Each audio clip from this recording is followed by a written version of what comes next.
হাত বুলাই দেয়। তখন আমি বললাম যে হয় তো তুমি গুড গার্ল হয়ে গেছো, তুমি ভালো কথাই বলছো, না পুতুলকে কোন সময় মানুষেরকে হাত দিতে পারে, তুমি হয়তো ভুলবার স্বপ্ন দেখছো।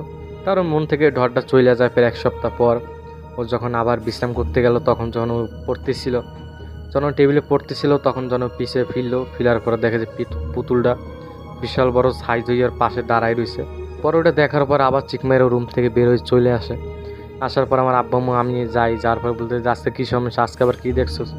পরে বলতে ভাই আমি আজকে যখন পড়ার টেবিলে পড়তেছিলাম, তখন দেখেছি পিছনে পুতুলটা বিশাল বড় লাম্বা হয়ে দাঁড়ায় রয়েছে। তো আমি শোনার পরে আমার কাছে একটু ভয় ভয় লাগছিল, কী রে আমার বোনটা একবার নয় মিছে কথা বলবো, তখন ঘুমের সময় ছিল। আজকে তো জাগানো অবস্থায় ছিল, পড়ার সময় ওর পিছন থেকে পুতুলটা আসলো, ওকে সত্যি কথাই বলতে আছে। পরে আমার বোনটাকে অনেকবার জিজ্ঞেস করলাম যে বোন তুই সত্যি করে বল কি দেখছো।